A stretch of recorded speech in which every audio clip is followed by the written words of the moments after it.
Today, in Audiobooks for Me, we are going to listen to The Man in the Brown Suit by Agatha Christie. This book is divided in 4 videos. This is Part 2. We hope you enjoy it. Chapter 10. I was violently excited. I was sure that I had hit on the right trail at last. One thing was clear. I must not move out of the cabin. The asafoetida had got to be born. I examined my facts again. Tomorrow was the 22nd, and at 1 a.m. or 1 p.m. something would happen. I plumped for 1 a.m. It was now 7 o'clock. In 6 hours, I should know. I don't know how I got through the evening. I retired to my cabin fairly early. I had told the stewardess that I had a cold in the head and didn't mind smells. She still seemed distressed, but I was firm. The evening seemed interminable. I duly retired to bed, but in view of emergencies, I swathed myself in a thick flannel dressing gown and encased my feet in slippers. Thus attired, I felt that I could spring up and take an active part in anything that happened. What did I expect to happen? I hardly knew. Vague fancies, most of them wildly improbable, flitted through my brain. But one thing I was firmly convinced of. At 1 o'clock, something would happen. At various times I heard my fellow passengers coming to bed. Fragments of conversation, laughing good nights floated in through the open transom. Then silence. Most of the lights went out. There was still one in the passage outside, and there was therefore a certain amount of light in my cabin. I heard 8 bells go. The hour that followed seemed the longest I had ever known. I consulted my watch surreptitiously to be sure I had not overshot the time. If my deductions were wrong, if nothing happened at 1 o'clock, I should have made a fool of myself and spent all the money I had in the world on a mare's nest. My heart beat painfully. 2 bells went overhead. 1 o'clock. And nothing. Wait, what was that? I heard the quick light patter of feet running along the passage. Then, with the suddenness of a bombshell, my cabin door burst open and a man almost fell inside. "Save me," he said hoarsely. "They're after me." It was not a moment for argument or explanation. I could hear footsteps outside.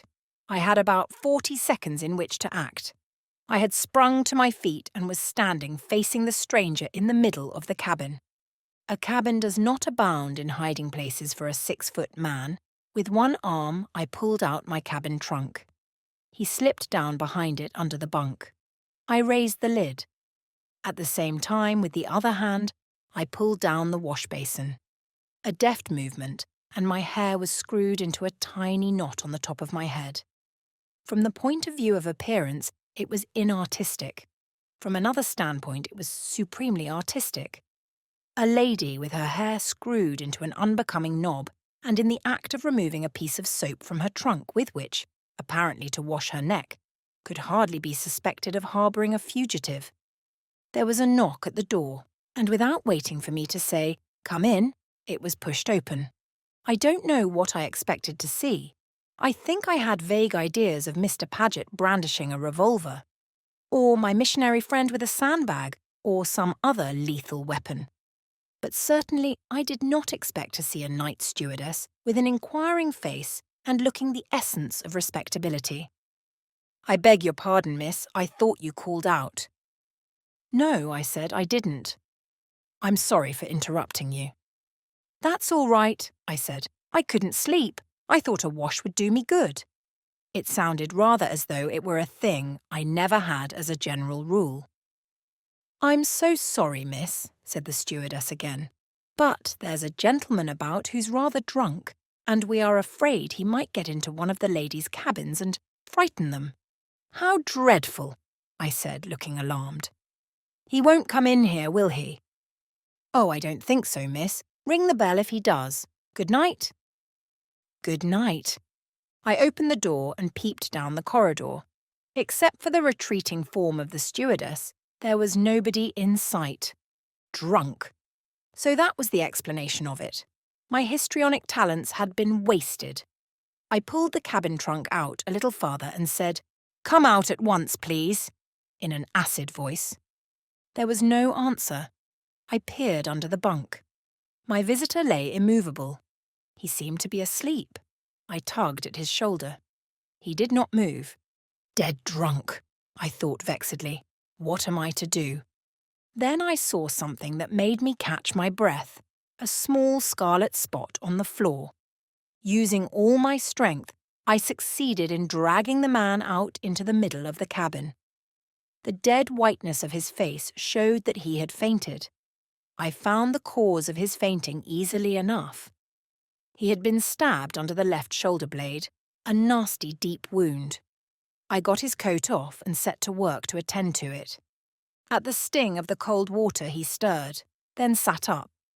"Keep still, please," I said. He was the kind of young man who recovers his faculties very quickly. He pulled himself to his feet and stood there swaying a little. "Thank you, I don't need anything done for me." His manner was defiant, almost aggressive. Not a word of thanks, of even common gratitude. "That is a nasty wound. You must let me dress it." "You will do nothing of the kind." He flung the words in my face as though I had been begging a favour of him. My temper, never placid, rose. "I cannot congratulate you upon your manners," I said coldly. "I can at least relieve you of my presence." He started for the door, but reeled as he did so.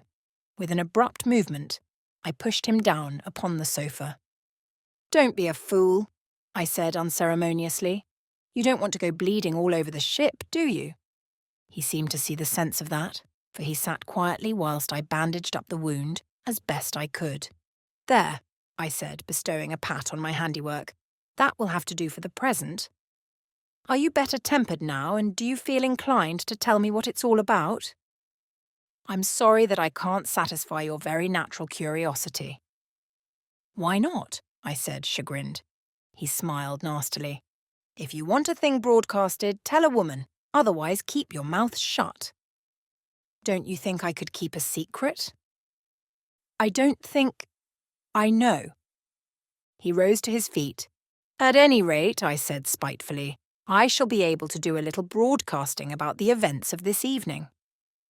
"I've no doubt you will too," he said indifferently. "How dare you?" I cried angrily. We were facing each other, glaring at each other with the ferocity of bitter enemies. For the first time, I took in the details of his appearance, the close-cropped dark head, the lean jaw, the scar on the brown cheek, the curious light grey eyes that looked into mine with a sort of reckless mockery, hard to describe. There was something dangerous about him. "You haven't thanked me yet for saving your life," I said with false sweetness. I hit him there. I saw him flinch distinctly. Intuitively, I knew that he hated above all to be reminded that he owed his life to me. I didn't care. I wanted to hurt him. I had never wanted to hurt anyone so much. "I wish to God you hadn't," he said explosively. "I'd be better dead and out of it." "I'm glad you acknowledge the debt. You can't get out of it. I saved your life, and I'm waiting for you to say, thank you." If looks could have killed, I think he would have liked to kill me then. He pushed roughly past me. At the door he turned back and spoke over his shoulder. "I shall not thank you, now or at any other time, but I acknowledge the debt. Some day I will pay it." He was gone, leaving me with clenched hands and my heart beating like a mill race. Chapter 11. There were no further excitements that night. I had breakfast in bed and got up late the next morning. Mrs. Blair hailed me as I came on deck. "Good morning, gypsy girl. Sit down here by me. You look as though you hadn't slept well."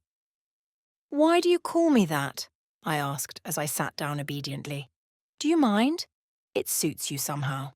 I've called you that in my own mind from the beginning. It's the gypsy element in you that makes you so different from anyone else.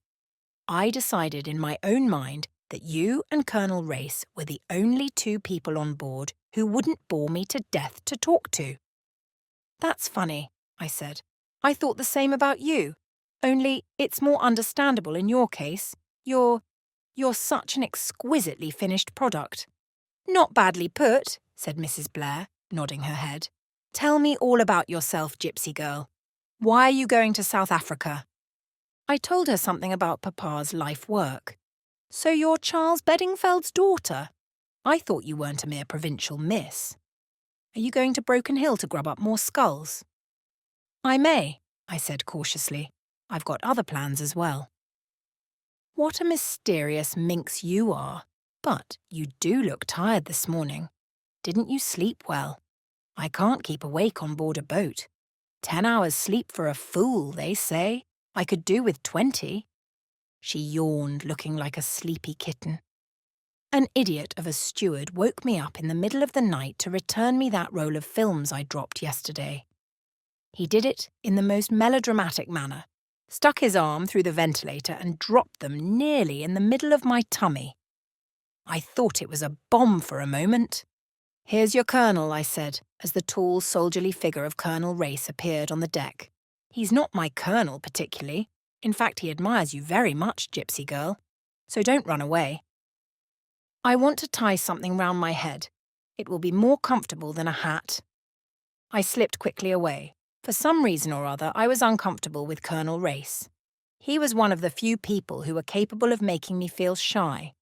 I went down to my cabin and began looking for a broad band of ribbon, or a motor veil, with which I could restrain my rebellious locks. Now, I am a tidy person. I like my things always arranged in a certain way, and I keep them so. I had no sooner opened my drawer than I realised that somebody had been disarranging my things. Everything had been turned over and scattered. I looked in the other drawers and the small hanging cupboard. They told me the same tale. It was as though someone had been making a hurried and ineffectual search for something. I sat down on the edge of the bunk with a grave face. Who had been searching my cabin, and what had they been looking for? Was it the half-sheet of paper with scribbled figures and words? I shook my head, dissatisfied. Surely that was past history now, but what else could there be? I wanted to think. The events of last night, though exciting, had not really done anything to elucidate matters. Who was the young man who had burst into my cabin so abruptly? I had not seen him on board previously, either on deck or in the saloon. Was he one of the ship's company, or was he a passenger? Who had stabbed him? Why had they stabbed him? And why, in the name of goodness, should cabin number 17 figure so prominently? It was all a mystery, but there was no doubt that some very peculiar occurrences were taking place on the Kilmorden Castle. I counted off on my fingers the people on whom it behoved me to keep a watch. Setting aside my visitor of the night before, but promising myself that I would discover him on board before another day had passed, I selected the following persons as worthy of my notice. 1. Sir Eustace. Pedlar. He was the owner of the mill house, and his presence on the Kilmorden Castle seemed something of a coincidence. 2. Mr. Paget, the sinister-looking secretary, whose eagerness to obtain cabin 17 had been so very marked. N.B. Find out whether he had accompanied Sir Eustace to Cannes. 3. The Reverend Edward Chichester. All I had against him was his obstinacy over cabin 17, and that might be entirely due to his own peculiar temperament. Obstinacy can be an amazing thing, but a little conversation with Mr. Chichester would not come amiss, I decided. Hastily tying a handkerchief round my rebellious locks, I went up on deck again, full of purpose. I was in luck. My quarry was leaning against the rail, drinking beef tea. I went up to him. "I hope you've forgiven me over cabin 17, I said with my best smile. "I consider it unchristian to bear a grudge," said Mr. Chichester coldly. "But the purser had distinctly promised me that cabin." "Pursers are such busy men, aren't they?" I said vaguely. "I suppose they're bound to forget sometimes." Mr. Chichester did not reply. "Is this your first visit to Africa?" I inquired conversationally. "To South Africa, yes." but I have worked for the last 2 years amongst the cannibal tribes in the interior of East Africa." "How thrilling! Have you had many narrow escapes?" "Escapes? Of being eaten, I mean. You should not treat sacred subjects with levity, Miss Beddingfeld." "I didn't know that cannibalism was a sacred subject," I retorted, stung. As the words left my lips, another idea struck me. If Mr. Chichester had indeed spent the last 2 years in the interior of Africa, how was it that he was not more sunburnt? His skin was as pink and white as a baby's. Surely there was something fishy there, yet his manner and voice were so absolutely it. Too much so, perhaps. Was he, or was he not, just a little like a stage clergyman? I cast my mind back to the curates I had known at Little Hampsley. Some of them I had liked, some of them I had not, but certainly none of them had been quite like Mr. Chichester. They had been human. He was a glorified type. I was debating all this when Sir Eustace Pedlar passed down the deck. Just as he was abreast of Mr. Chichester, he stooped and picked up a piece of paper which he handed to him, remarking, "You've dropped something." He passed on without stopping, and so probably did not notice Mr. Chichester's agitation. I did. Whatever it was he had dropped, its recovery agitated him considerably. He turned a sickly green and crumpled up the sheet of paper into a ball. My suspicions were accentuated 100-fold. He caught my eye and hurried into explanations. A fragment of a sermon I was composing," he said with a sickly smile. "Indeed?" I rejoined politely. "A fragment of a sermon, indeed." "No, Mr. Chichester, too weak for words." He soon left me with a muttered excuse. I wished, oh how I wished, that I had been the one to pick up that paper and not Sir Eustace Pedlar. One thing was clear, Mr. Chichester could not be exempted from my list of suspects. I was inclined to put him top of the 3. After lunch, when I came up to the lounge for coffee, I noticed Sir Eustace and Paget sitting with Mrs. Blair and Colonel Race. Mrs. Blair welcomed me with a smile, so I went over and joined them. They were talking about Italy. "But it is misleading," Mrs. Blair insisted. "Aqua calda certainly ought to be cold water, not hot." "You're not a Latin scholar," said Sir Eustace, smiling. "Men are so superior about their Latin," said Mrs. Blair. "But all the same I notice that when you ask them to translate inscriptions in old churches, they can never do it. They hem and haw, and get out of it somehow." "Quite right," said Colonel Race. "I always do. But I love the Italians," continued Mrs. Blair. "They're so obliging. Though even that has its embarrassing side.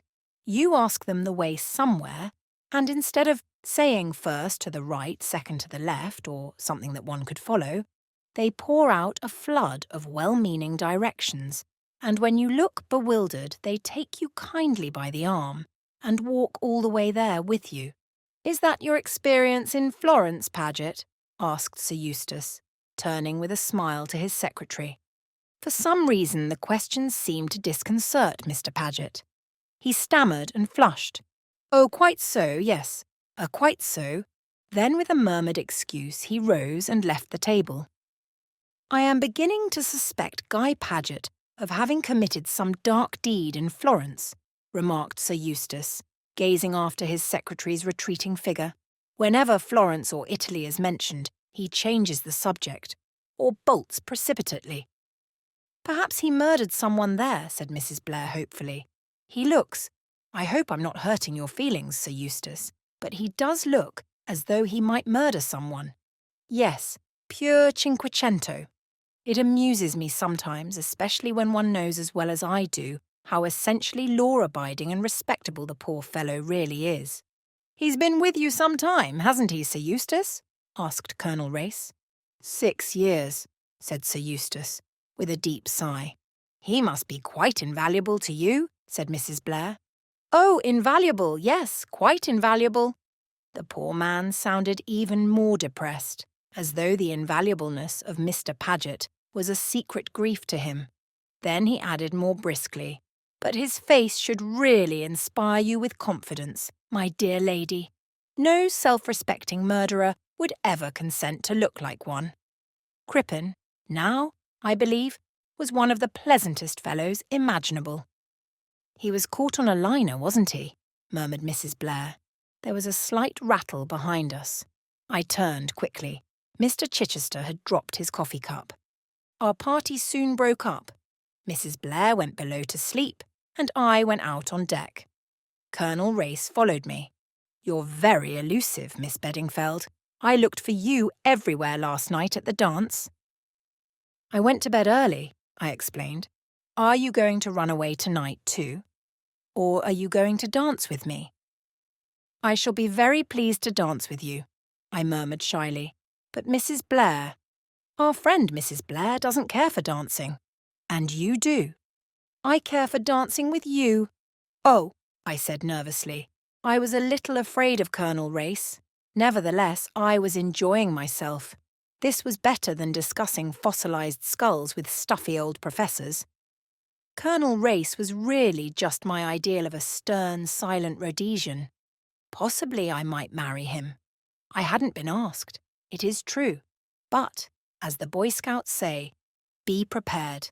And all women, without in the least meaning it, consider every man they meet as a possible husband for themselves or for their best friend. I danced several times with him that evening. He danced well. When the dancing was over and I was thinking of going to bed, he suggested a turn round the deck. We walked round 3 times and finally subsided into 2 deck chairs. There was nobody else in sight. We made desultory conversation for some time. "Do you know, Miss Beddingfeld, I think that I once met your father. A very interesting man, on his own subject, and it's a subject that has a special fascination for me. In my humble way, I've done a bit in that line myself. Why, when I was in the Dordogne region..." Our talk became technical. Colonel Race's boast was not an idle one. He knew a great deal. At the same time, he made 1 or 2 curious mistakes, slips of the tongue, I might almost have thought them. But he was quick to take his cue from me and to cover them up. Once he spoke of the Mousterian period as succeeding the Aurignacian, an absurd mistake for one who knew anything of the subject. It was 12 o'clock when I went to my cabin. I was still puzzling over those queer discrepancies. Was it possible that he had got the whole subject up for the occasion? That really he knew nothing of archaeology? I shook my head, vaguely dissatisfied with that solution. Just as I was dropping off to sleep, I sat up with a sudden start as another idea flashed into my head. Had he been pumping me? Were those slight inaccuracies just tests, to see whether I really knew what I was talking about? In other words, he suspected me of not being genuinely Anne Beddingfeld. Why? Chapter 12. Extract from the diary of Sir Eustace Pedlar. There is something to be said for life on board ship. It is peaceful. My grey hairs fortunately exempt me from the indignities of bobbing for apples, running up and down the deck with potatoes and eggs, and the more painful sports of Brother Bill and Bolster Bar. What amusement people can find in these painful proceedings has always been a mystery to me. But there are many fools in the world. One praises God for their existence and keeps out of their way. Fortunately, I am an excellent sailor. Paget, poor fellow, is not.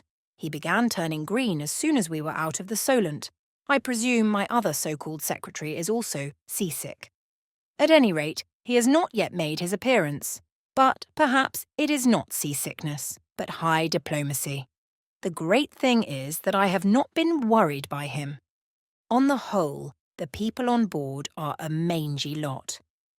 Only 2 decent bridge players and 1 decent-looking woman, Mrs. Clarence Blair. I've met her in town, of course. She is one of the only women I know who can lay claim to a sense of humour. I enjoy talking to her, and should enjoy it more if it were not for a long-legged taciturn ass who has attached himself to her like a limpet. I cannot think that this Colonel Race really amuses her. He's good-looking in his way, but dull as ditch water. One of these strong, silent men that lady novelists and young girls always rave over.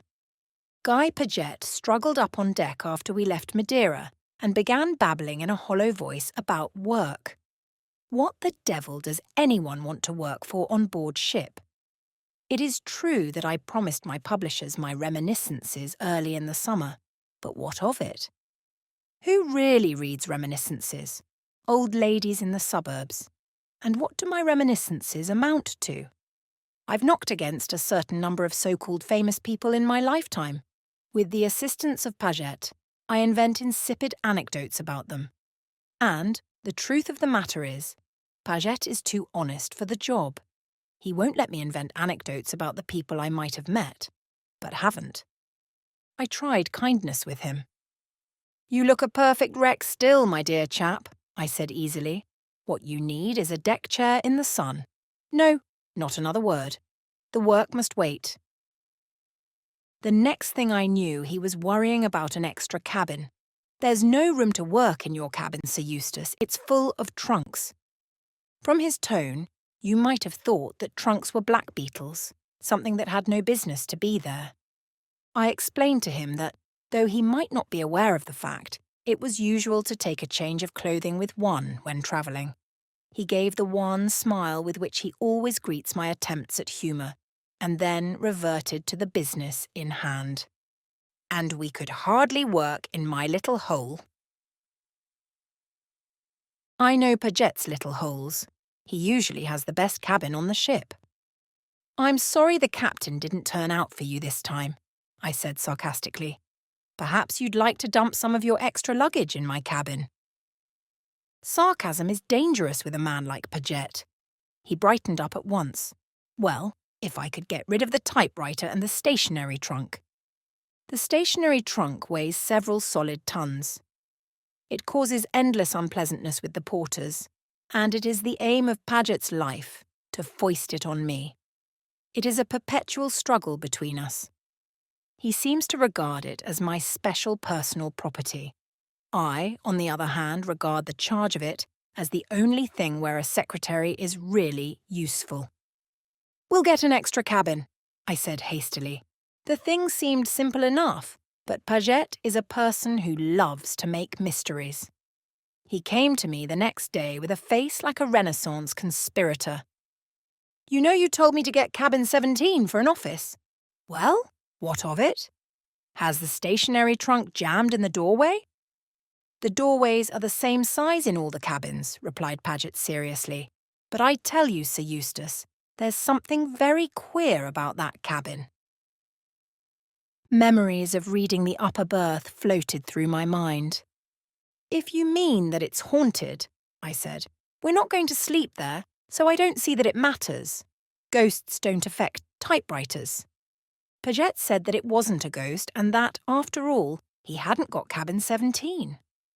He told me a long, garbled story. Apparently he and a Mr. Chichester and a girl called Beddingfeld had almost come to blows over the cabin. Needless to say, the girl had won, and Paget was apparently feeling sore over the matter. "Both 13 and 28 are better cabins," he reiterated, "but they wouldn't look at them."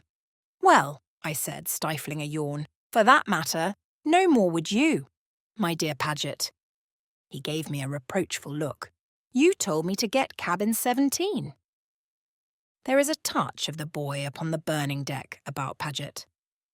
"My dear fellow," I said testily, "I mentioned number 17 because I happened to observe that it was vacant. But I didn't mean you to make a stand to the death about it. 13 or 28 would have done us equally well." He looked hurt. "There's something more, though," he insisted. "Miss Beddingfeld got the cabin, but this morning I saw Chichester coming out of it, in a furtive sort of way." I looked at him severely. "If you're trying to get up a nasty scandal about Chichester, who is a missionary, though a perfectly poisonous person, and that attractive child, Anne Beddingfeld, I don't believe a word of it," I said coldly. "Anne Beddingfeld is an extremely nice girl, with particularly good legs. I should say she had far and away the best legs on board." Paget did not like my reference to Anne Beddingfeld's legs. He is the sort of man who never notices legs himself, or, if he does, would die sooner than say so.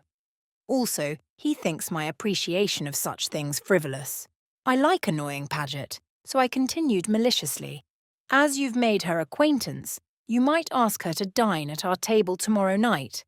It's the fancy dress dance. By the way, you'd better go down to the barber and select a fancy costume for me. Surely you will not go in fancy dress, said Paget, in tones of horror.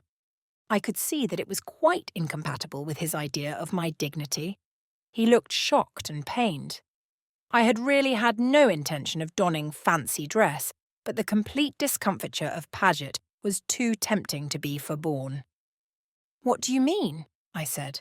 Of course I shall wear fancy dress. So will you.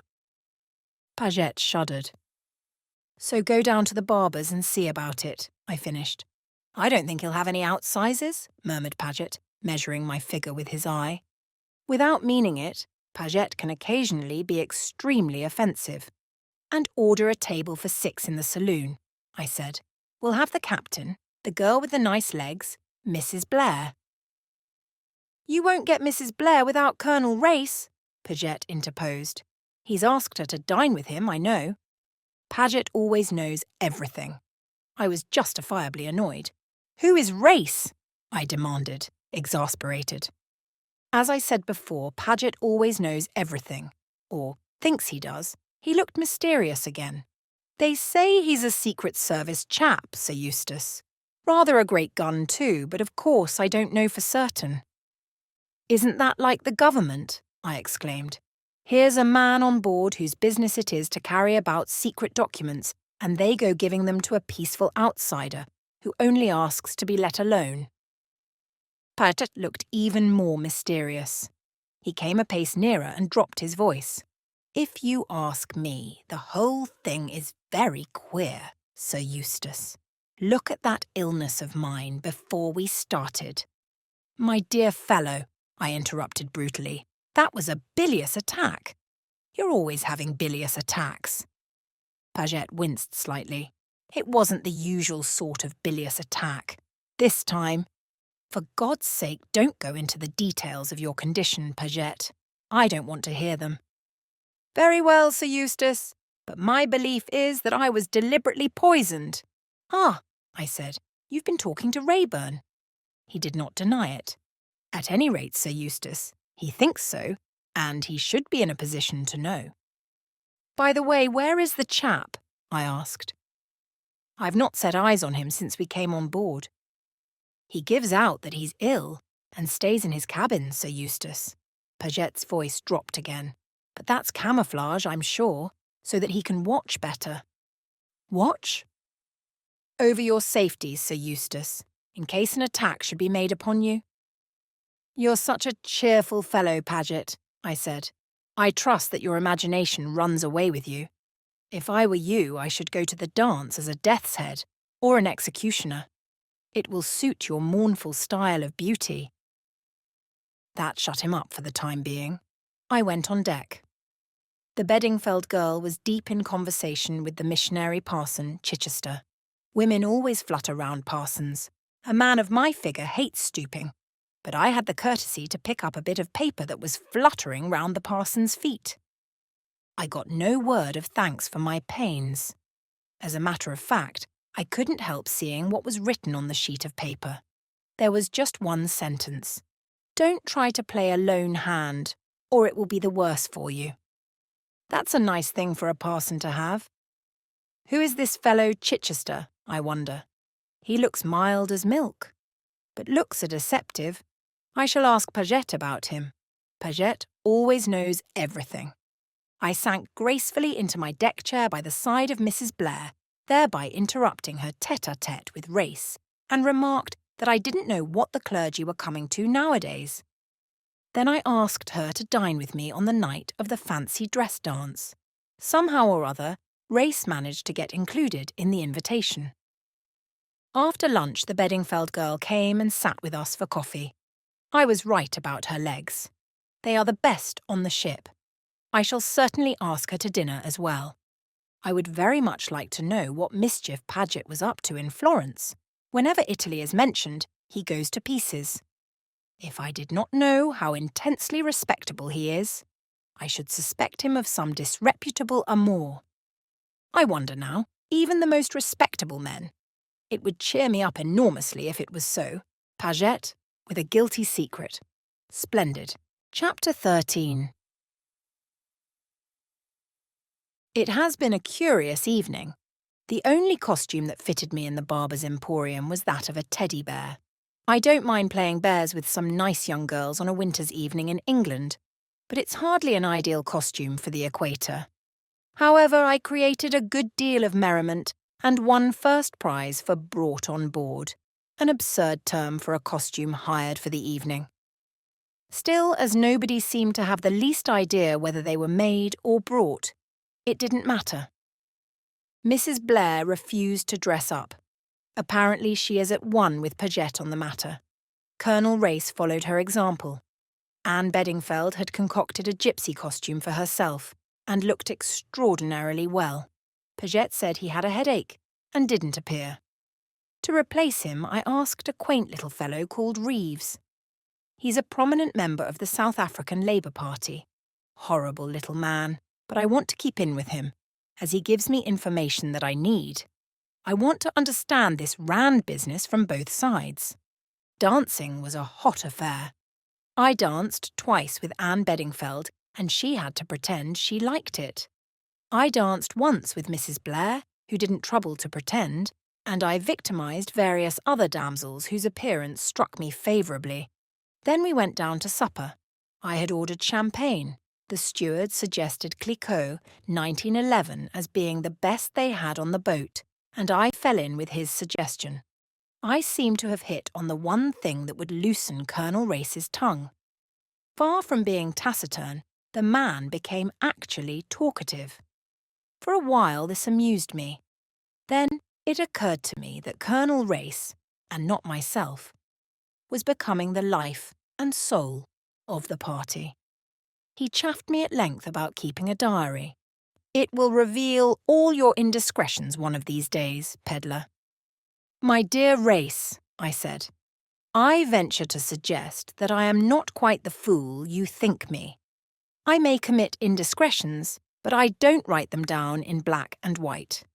After my death, my executors will know my opinion of a great many people, but I doubt if they will find anything to add or detract from their opinion of me. A diary is useful for recording the idiosyncrasies of other people, but not one's own. There is such a thing as unconscious self-revelation, though." "In the eyes of the psychoanalyst, all things are vile," I replied sententiously. "You must have had a very interesting life, Colonel Race," said Miss Beddingfeld, gazing at him with wide, starry eyes. "That's how they do it, these girls. Othello charmed Desdemona by telling her stories. But oh, didn't Desdemona charm Othello by the way she listened?" Anyway, the girl set Race off all right. He began to tell lion stories. A man who has shot lions in large quantities has an unfair advantage over other men. It seemed to me that it was time I too told a lion story, one of a more sprightly character.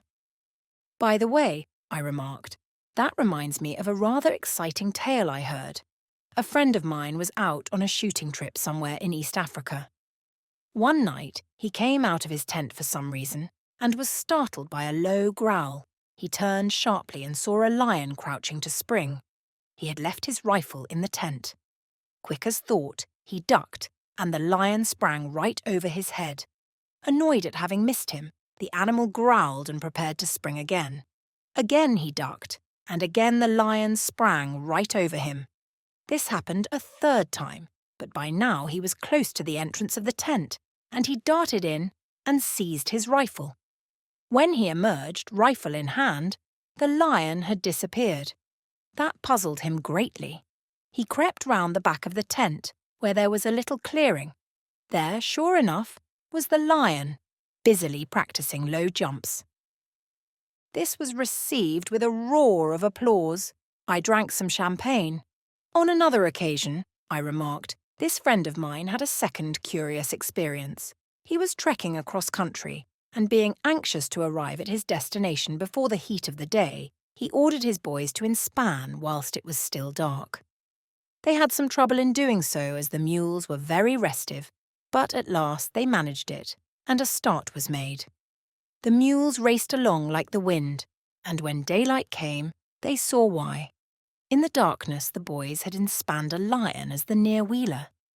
This too was well received, a ripple of merriment going round the table, but I am not sure that the greatest tribute did not come from my friend, the Labour member, who remained pale and serious. "My God," he said anxiously, "who unharnessed them?" "I must go to Rhodesia," said Mrs. Blair. "After what you have told us, Colonel Race, I simply must. It's a horrible journey, though. 5 days in the train." "You must join me on my private car," I said gallantly. "Oh, Sir Eustace, how sweet of you. Do you really mean it?" "Do I mean it?" I exclaimed reproachfully, and drank another glass of champagne. "Just about another week, and we shall be in South Africa," sighed Mrs. Blair. "Ah, South Africa," I said sentimentally, and began to quote from a recent speech of mine at the Colonial Institute. "What has South Africa to show the world? What indeed? Her fruit and her farms, her wool and her wattles, her herds and her hides, her gold and her diamonds." I was hurrying on, because I knew that as soon as I paused, Reeves would butt in and inform me that the hides were worthless because the animals hung themselves up on barbed wire or something of that sort, would crab everything else, and end up with the hardships of the miners on the Rand. And I was not in the mood to be abused as a capitalist. However, the interruption came from another source at the magic word diamonds. "Diamonds!" said Mrs. Blair ecstatically. "Diamonds!" breathed Miss Beddingfeld. They both addressed Colonel Race. "I suppose you've been to Kimberley?" I had been to Kimberley too, but I didn't manage to say so in time. Race was being inundated with questions. What were mines like? Was it true that the natives were kept shut up in compounds? And so on.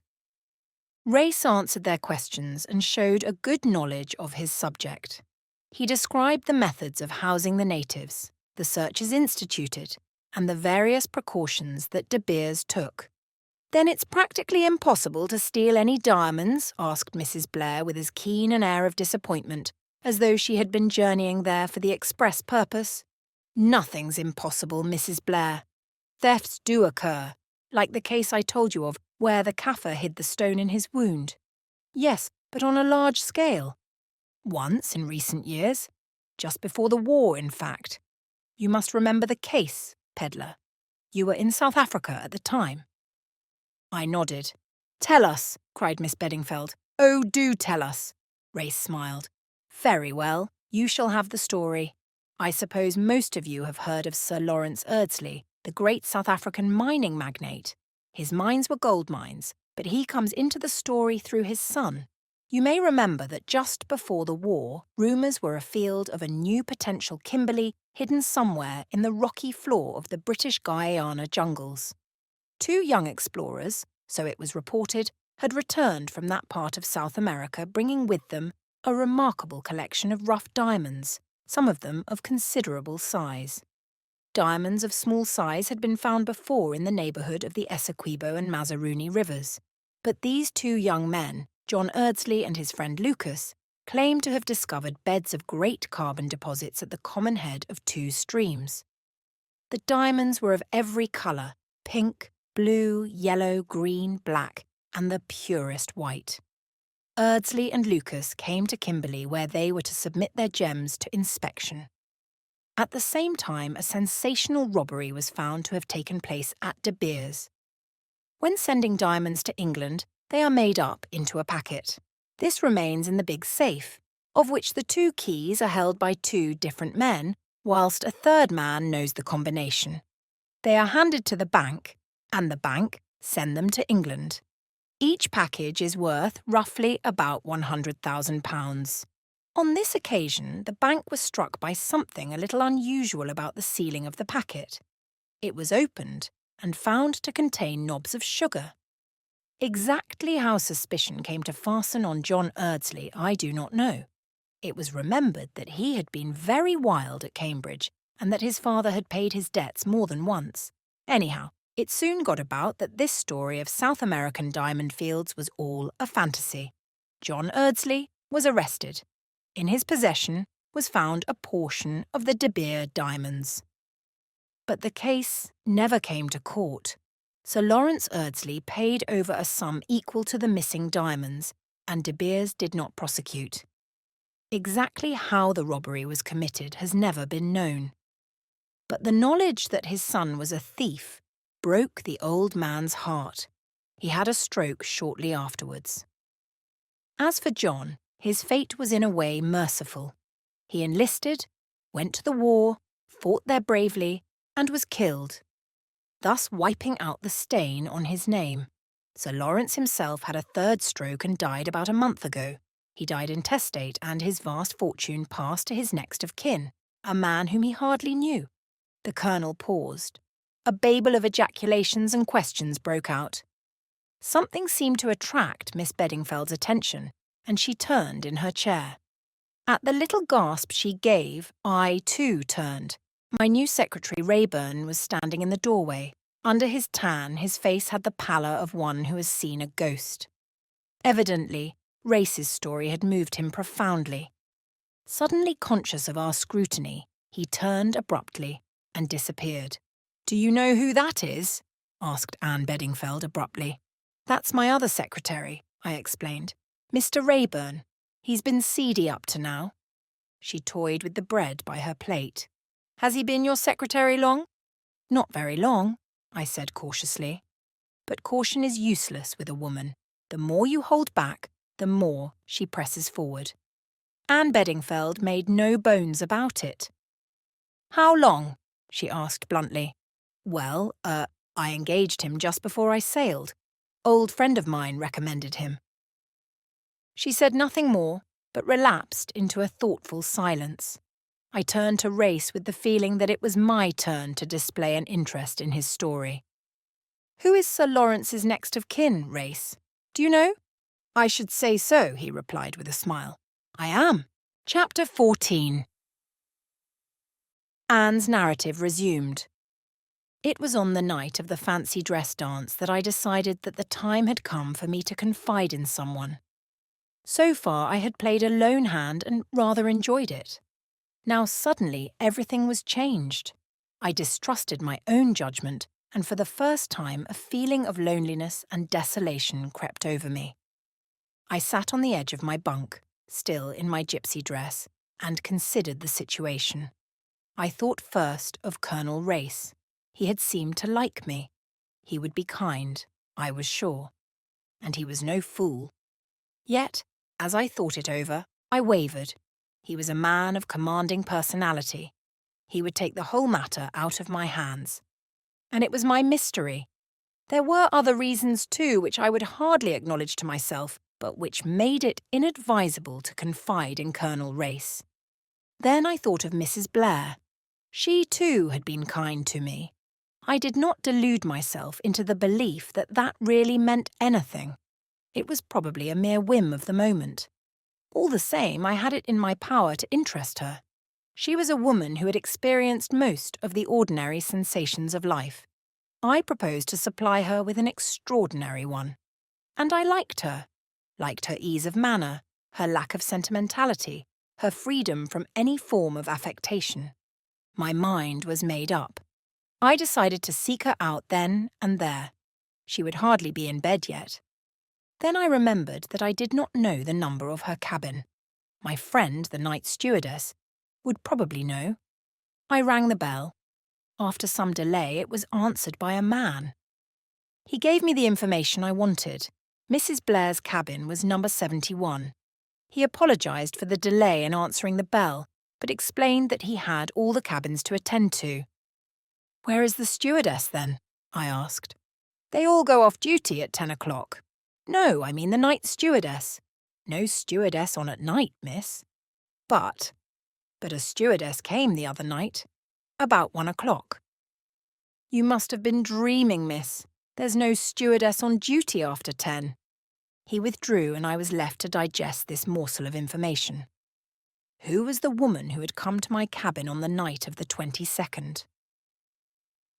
My face grew graver as I realised the cunning and audacity of my unknown antagonists.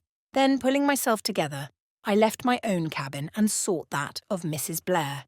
I knocked at the door. "Who's that?" called her voice from within. "It's me, Anne Beddingfeld." "Oh, come in, gypsy girl." I entered. A good deal of scattered clothing lay about, and Mrs. Blair herself was draped in one of the loveliest kimonos I had ever seen. It was all orange and gold and black, and made my mouth water to look at it. "Mrs. Blair," I said abruptly, "I want to tell you the story of my life. That is, if it isn't too late, and you won't be bored."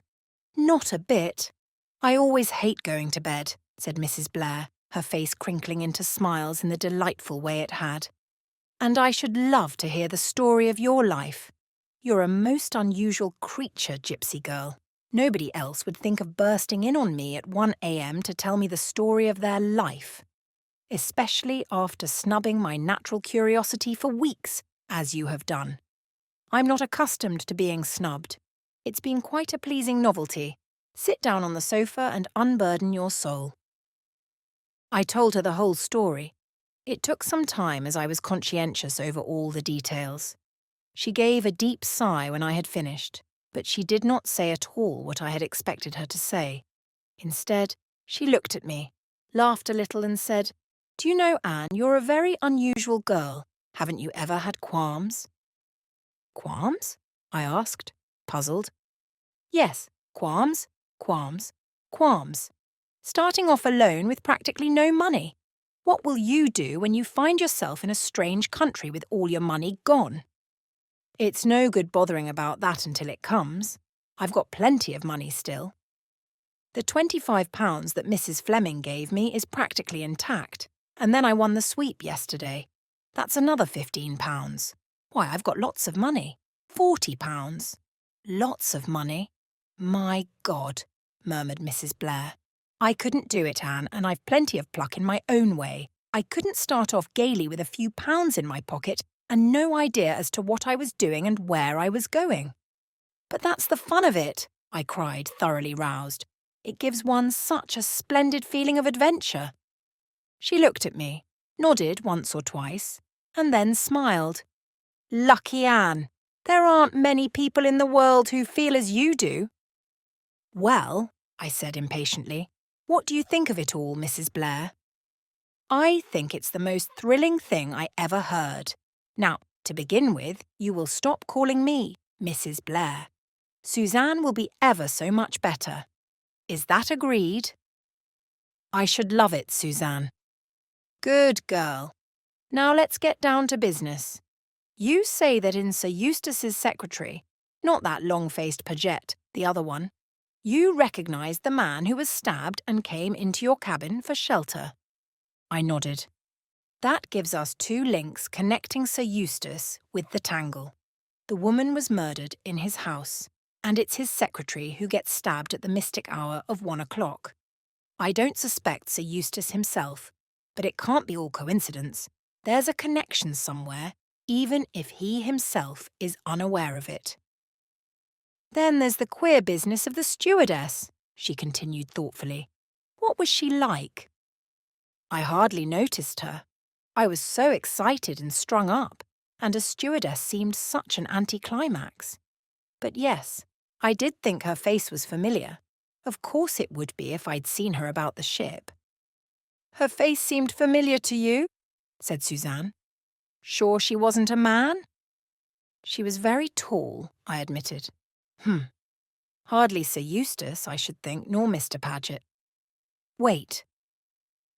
She caught up a scrap of paper and began drawing feverishly. She inspected the result with her head poised on one side. A very good likeness of the Reverend Edward Chichester. Now for the et ceteras. She passed the paper over to me. "Is that your stewardess?" "Why, yes," I cried. "Suzanne, how clever of you!" She disdained the compliment with a light gesture. I've always had suspicions of that Chichester creature. Do you remember how he dropped his coffee cup and turned a sickly green when we were discussing Crippen the other day? And he tried to get cabin 17. Yes, it all fits in so far. But what does it all mean? What was really meant to happen at 1 o'clock in cabin 17? It can't be the stabbing of the secretary. There would be no point in timing that for a special hour on a special day in a special place. No, it must have been some kind of appointment, and he was on his way to keep it when they knifed him. But who was the appointment with? Certainly not with you. It might have been with Chichester, or it might have been with Paget. That seems unlikely, I objected. They can see each other any time. We both sat silent for a minute or two, then Suzanne started off on another tack. Could there have been anything hidden in the cabin? That seems more probable, I agreed. It would explain my things being ransacked the next morning. But there was nothing hidden there. I'm sure of it. The young man couldn't have slipped something into a drawer the night before? I shook my head. I should have seen him. Could it have been your precious piece of paper they were looking for? It might have been, but it seems rather senseless. It was only a time and a date, and they were both past by then. Suzanne nodded. That's so, of course. No, it wasn't the paper. By the way, have you got it with you? I'd rather like to see it. I had brought the paper with me as Exhibit A, and I handed it over to her. She scrutinised it, frowning. There's a dot after the 17. Why isn't there a dot after the 1 too? There's a space, I pointed out. Yes, there's a space, but... Suddenly she rose and peered at the paper, holding it as close under the light as possible. There was a repressed excitement in her manner. Anne, that isn't a dot. That's a flaw in the paper. A flaw in the paper, you see. So you've got to ignore it and just go by the spaces. The spaces. I had risen and was standing by her. I read out the figures as I now saw them. 171.22. You see, said Suzanne, it's the same, but not quite. It's 1 o'clock still, and the 22nd, too, but it's cabin 71. My cabin, Anne. We stood staring at each other, so pleased with our new discovery and so rapt with excitement that you might have thought we had solved the whole mystery. Then I fell to earth with a bump. But Suzanne, nothing happened here at 1 o'clock on the 22nd. Her face fell also. No, it didn't. Another idea struck me. This isn't your own cabin, is it, Suzanne? I mean, not the one you originally booked. No, the purser changed me into it. I wonder if it was booked before sailing for someone who didn't turn up. I suppose we could find out. We don't need to find out, gypsy girl, cried Suzanne. I know. The purser was telling me about it. The cabin was booked in the name of Mrs. Gray. But it seems that Mrs. Gray was merely a pseudonym for the famous Madame Nadina. She's a celebrated Russian dancer, you know. She's never appeared in London, but Paris has been quite mad about her. She had a terrific success there all through the war. A thoroughly bad lot, I believe, but most attractive. The purser expressed his regrets that she wasn't on board in a most heartfelt fashion when he gave me her cabin, and then Colonel Race told me a lot about her. It seems there were very queer stories afloat in Paris.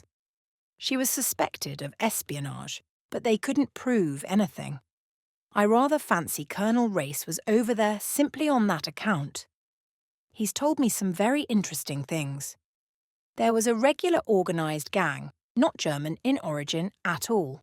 In fact, the head of it, a man always referred to as the Colonel, was thought to be an Englishman, but they never got any clue as to his identity. But there is no doubt that he controlled a considerable organisation of international crooks. Robberies, espionages, assaults, he undertook them all, and usually provided an innocent scapegoat to pay the penalty. Diabolically clever he must have been. This woman was supposed to be one of his agents, but they couldn't get hold of anything to go upon.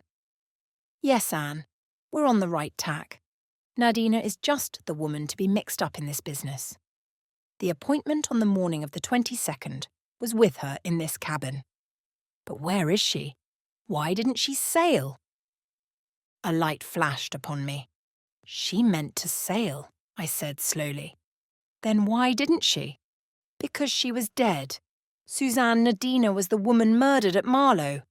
My mind went back to the bare room in the empty house, and there swept over me again that indefinable sensation of menace and evil. With it came the memory of the falling pencil and the discovery of the roll of films.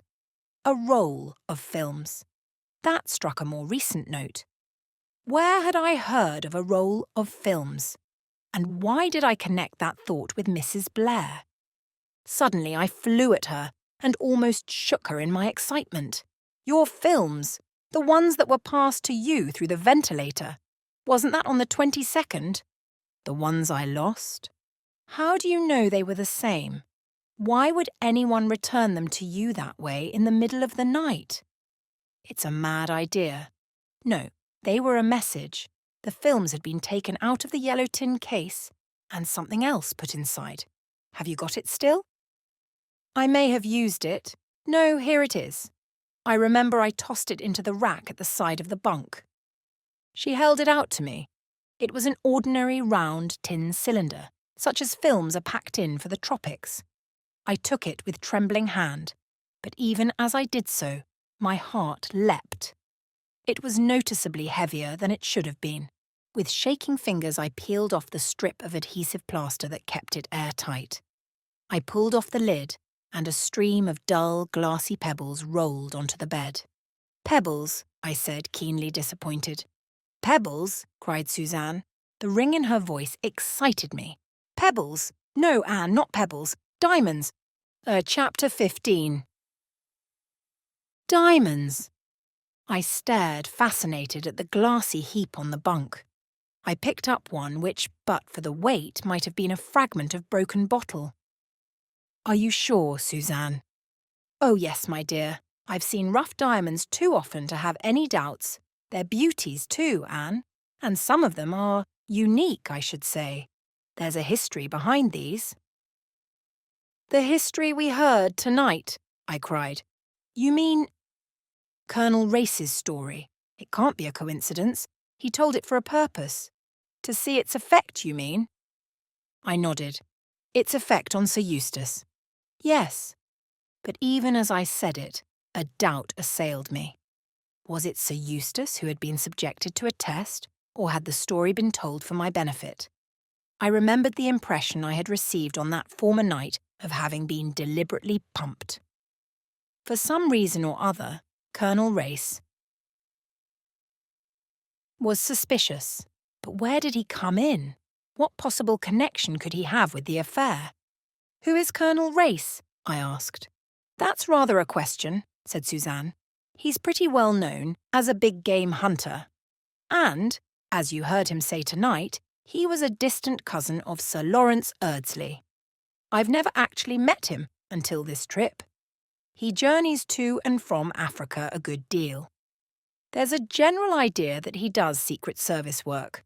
I don't know whether it's true or not. He's certainly rather a mysterious creature.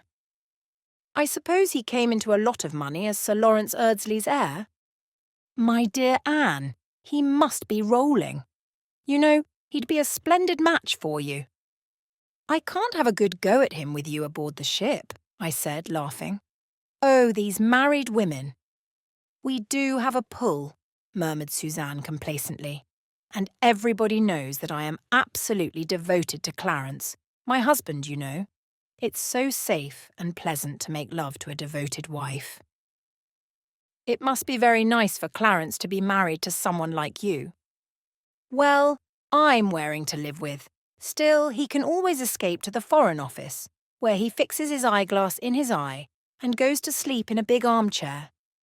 We might cable him to tell us all he knows about Race. I love sending cables, and they annoy Clarence so. He always says a letter would have done as well. I don't suppose he'd tell us anything, though. He is so frightfully discreet. That's what makes him so hard to live with for long on end. But let us go on with our matchmaking. I'm sure Colonel Race is very attracted to you, Anne. Give him a couple of glances from those wicked eyes of yours, and the deed is done. Everyone gets engaged on board ship. There's nothing else to do. I don't want to get married. Don't you? Said Suzanne. Why not? I love being married, even to Clarence. I disdained her flippancy. What I want to know is, I said with determination, what has Colonel Race got to do with this? He's in it somewhere. You don't think it was mere chance, his telling that story? No, I don't, I said decidedly. He was watching us all narrowly. You remember some of the diamonds were recovered, not all. Perhaps these are the missing ones, or perhaps... Perhaps what? I did not answer directly. I should like to know, I said, what became of the other young man. Not Erdsley, but... what was his name? Lucas. We're getting some light on the thing anyway. It's the diamonds all these people are after. It must have been to obtain possession of the diamonds that the man in the brown suit killed Nadina. He didn't kill her, I said sharply. Of course he killed her. Who else could have done so? I don't know, but I'm sure he didn't kill her. He went into that house 3 minutes after her and came out as white as a sheet, because he found her dead. But nobody else went in. Then the murderer was in the house already, or else he got in some other way. There's no need for him to pass the lodge. He could have climbed over the wall. Suzanne glanced at me sharply. The man in the brown suit, she mused. Who was he, I wonder? Anyway, he was identical with the doctor in the tube. He would have had time to remove his makeup and follow the woman to Marlow. She and Carton were to have met there. They both had an order to view the same house, and if they took such elaborate precautions to make their meeting appear accidental, they must have suspected they were being followed. All the same, Carton did not know that his shadower was the man in the brown suit. When he recognised him, the shock was so great that he lost his head completely and stepped back onto the line. That all seems pretty clear. Don't you think so, Anne? I did not reply. Yes, that's how it was. He took the paper from the dead man and in his hurry to get away, he dropped it. Then he followed the woman to Marlow. What did he do when he left there, when he had killed her, or, according to you, found her dead? Where did he go? Still I said nothing. I wonder now, said Suzanne musingly, is it possible that he induced Sir Eustace Pedlar to bring him on board as his secretary? It would be a unique chance of getting safely out of England and dodging the hue and cry. But how did he square Sir Eustace? It looks as though he had some hold over him. Or over Paget, I suggested in spite of myself. You don't seem to like Paget, Anne. Sir Eustace says he's a most capable and hard-working young man, and really, he may be for all we know against him. Well, to continue my surmises, Raeburn is the man in the brown suit.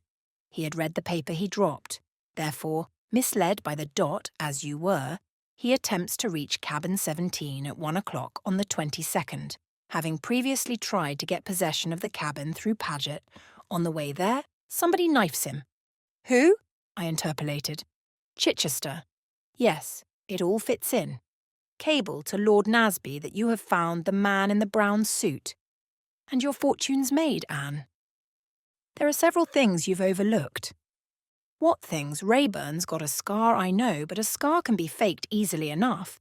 He's the right height and build. What's the description of a head with which you pulverised them at Scotland Yard? I trembled. Suzanne was a well-educated, well-read woman, but I prayed that she might not be conversant with technical terms of anthropology. Dolichocephalic, I said lightly. Suzanne looked doubtful. Was that it? Yes, long-headed, you know, a head whose width is less than 75%. Of its length, I explained fluently. There was a pause. I was just beginning to breathe freely when Suzanne said suddenly, What's the opposite? What do you mean, the opposite? Well, there must be an opposite. What do you call the heads whose breadth is more than 75% of their length? Brachycephalic, I murmured unwillingly. That's it. I thought that was what you said. Did I? It was a slip of the tongue. I meant dolichocephalic, I said with all the assurance I could muster. Suzanne looked at me searchingly. Then she laughed. You lie very well, gypsy girl, but it will save time and trouble now if you tell me all about it. There's nothing to tell, I said unwillingly. Isn't there? Said Suzanne gently. I suppose I shall have to tell you, I said slowly. I'm not ashamed of it. You can't be ashamed of something that just happens to you. That's what he did. He was detestable, rude and ungrateful. But that, I think I understand. It's like a dog that's been chained up or badly treated, it'll bite anybody. That's what he was like, bitter and snarling. I don't know why I care, but I do. I care horribly. Just seeing him has turned my whole life upside down. I love him. I want him. I'll walk all over Africa barefoot till I find him, and I'll make him care for me. I'd die for him. I'd work for him, slave for him, steal for him, even beg or borrow for him. There, now you know. Suzanne looked at me for a long time. You're very un-English, gypsy girl, she said at last. There's not a scrap of the sentimental about you. I've never met anyone who was at once so practical and so passionate. I shall never care for anyone like that, mercifully for me. And yet I envy you, gypsy girl. It's something to be able to care. Most people can't.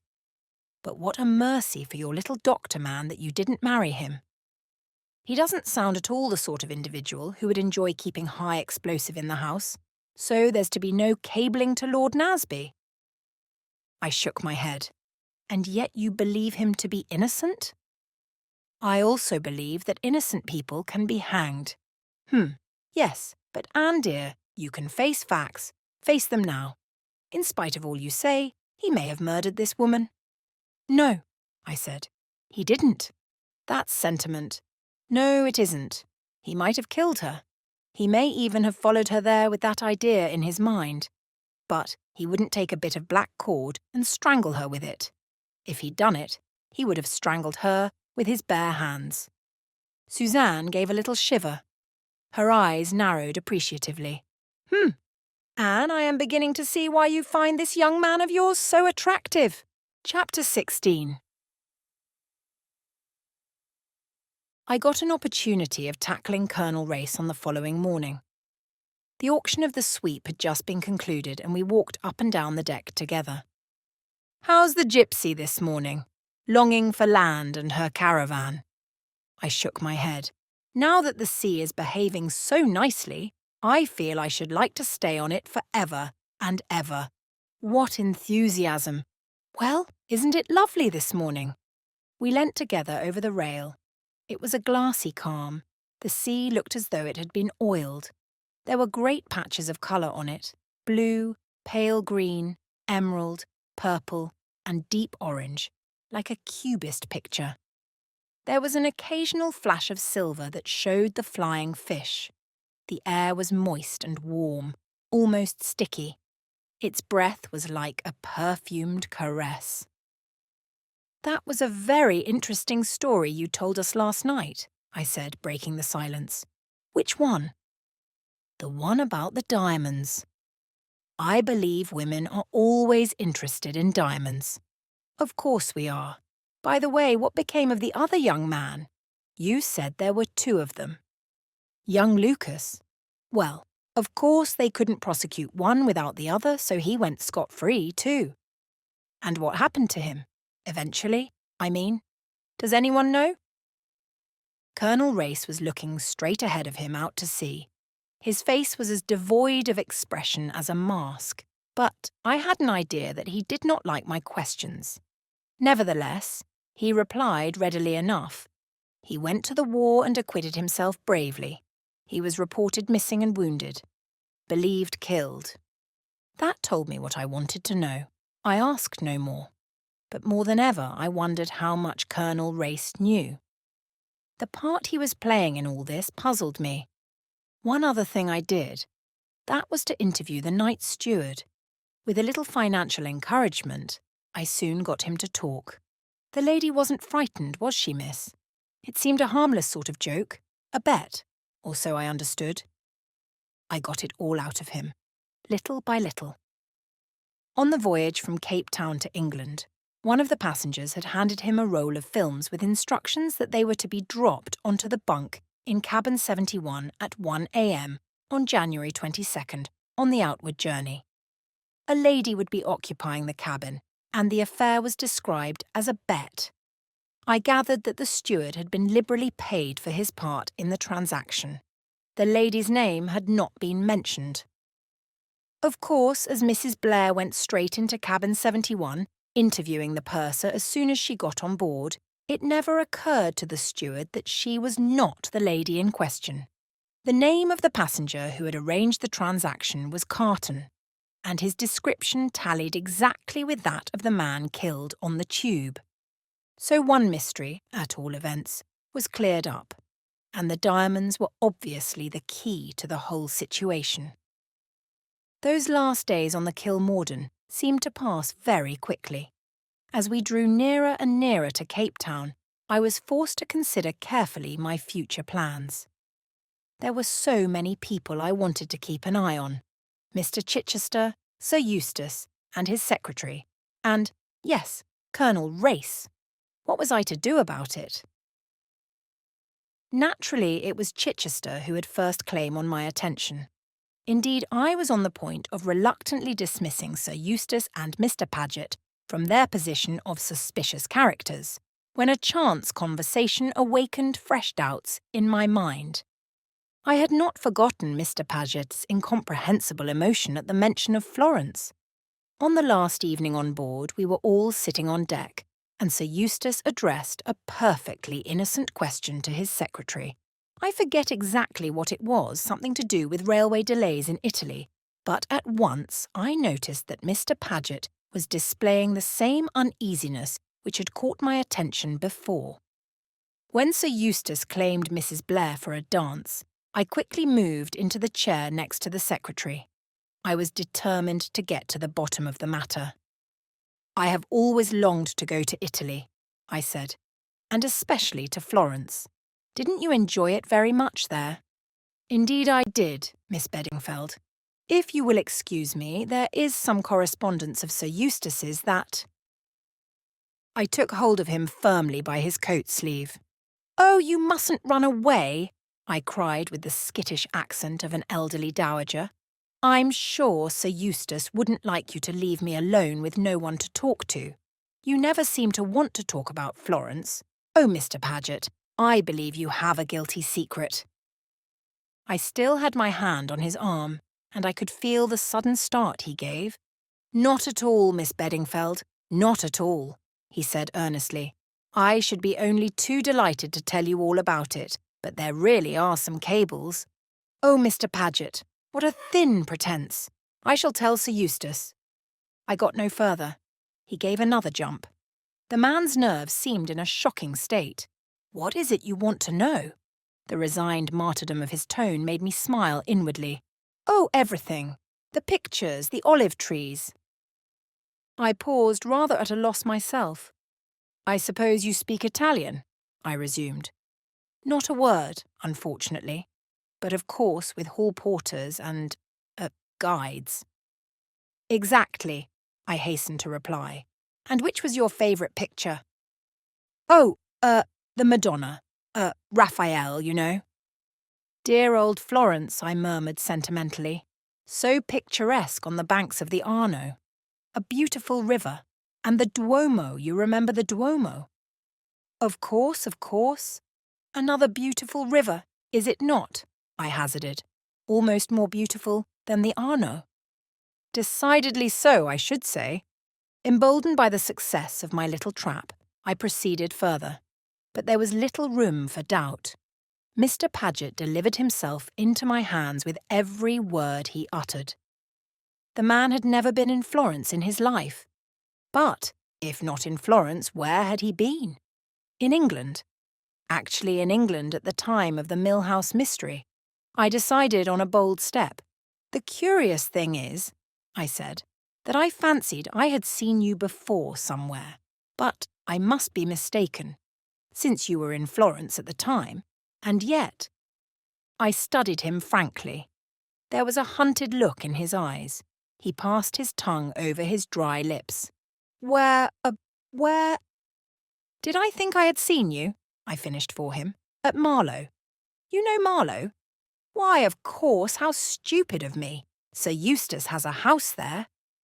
But with an incoherent muttered excuse, my victim rose and fled. That night I invaded Suzanne's cabin, alight with excitement. "You see, Suzanne," I urged as I finished my tale, "he was in England, in Marlow, at the time of the murder. Are you so sure now that the man in the brown suit is guilty?" "I'm sure of one thing," said Suzanne, twinkling unexpectedly. "What's that?" "That the man in the brown suit is better looking than poor Mr. Paget. No, Anne, don't get cross. I was only teasing. Sit down here. Joking apart, I think you've made a very important discovery. Up till now, we've considered Paget as having an alibi. Now we know he hasn't." "Exactly," I said. "We must keep an eye on him." "As well as everybody else," she said ruefully. "Well, that's one of the things I wanted to talk to you about. That and finance. No, don't stick your nose in the air. I know you are absurdly proud and independent, but you've got to listen to horse sense over this. We're partners. I wouldn't offer you a penny because I liked you, or because you're a friendless girl. What I want is a thrill, and I'm prepared to pay for it. We're going into this together, regardless of expense. To begin with, you'll come with me to the Mount Nelson Hotel at my expense, and we'll plan out our campaign." We argued the point. In the end, I gave in. But I didn't like it. I wanted to do the thing on my own. "That's settled," said Suzanne at last, getting up and stretching herself with a big yawn. "I'm exhausted with my own eloquence. Now then, let us discuss our victims. Mr. Chichester is going on to Durban. Sir Eustace is going to the Mount Nelson Hotel in Cape Town, and then up to Rhodesia. He's going to have a private car on the railway, and in a moment of expansion, after his fourth glass of champagne the other night, he offered me a place in it. I dare say he didn't really mean it. But all the same, he can't very well back out if I hold him to it." "Good," I approved. "You keep an eye on Sir Eustace and Paget, and I take on Chichester. But what about Colonel Race?" Suzanne looked at me queerly. "Anne, you can't possibly suspect." "I do. I suspect everybody. I'm in the mood when one looks round for the most unlikely person." "Colonel Race is going to Rhodesia too," said Suzanne thoughtfully. "If we could arrange for Sir Eustace to invite him also—" "You can manage it. You can manage anything." "I love butter," purred Suzanne. We parted on the understanding that Suzanne should employ her talents to the best advantage. I felt too excited to go to bed immediately. It was my last night on board. Early tomorrow morning, we should be in Table Bay. I slipped up on deck. The breeze was fresh and cool. The boat was rolling a little in the choppy sea. The decks were dark and deserted. It was after midnight. I leaned over the rail, watching the phosphorescent trail of foam. Ahead of us lay Africa. We were rushing towards it through the dark water. I felt alone in a wonderful world. Wrapped in a strange peace, I stood there, taking no heed of time, lost in a dream. And suddenly I had a curious, intimate premonition of danger. I had heard nothing, but I swung round instinctively. A shadowy form had crept up behind me. As I turned, it sprang. One hand gripped my throat, stifling any cry I might have uttered. I fought desperately, but I had no chance. I was half choking from the grip on my throat, but I bit and clung and scratched in the most approved feminine fashion. The man was handicapped by having to keep me from crying out. If he had succeeded in reaching me unawares, it would have been easy enough for him to sling me overboard with a sudden heave. The sharks would have taken care of the rest. Struggle as I would, I felt myself weakening. My assailant felt it too. He put out all his strength. And then, running on swift, noiseless feet, another shadow joined in. With one blow of his fist, he sent my opponent crashing headlong to the deck. Released, I fell back against the rail, sick and trembling. My rescuer turned to me with a quick movement. "You're hurt!" There was something savage in his tone, a menace against the person who had dared to hurt me. Even before he spoke, I had recognized him. It was my man, the man with the scar, but that one moment in which his attention had been diverted to me had been enough for the fallen enemy. Quick as a flash, he had risen to his feet and taken to his heels down the deck. With an oath, Rayburn sprang after him. I always hate being out of things. I joined the chase, a bad third. Round the deck, we went to the starboard side of the ship. There by the saloon door lay the man in a crumpled heap. Rayburn was bending over him. "Did you hit him again?" I called breathlessly. "There was no need," he replied grimly. "I found him collapsed by the door. Or else he couldn't get it open and is shamming. We'll soon see about that, and we'll see who he is too." With a beating heart, I drew near. I had realised at once that my assailant was a bigger man than Chichester. Anyway, Chichester was a flabby creature who might use a knife at a pinch, but who would have little strength in his bare hands. Rayburn struck a match. We both uttered an ejaculation.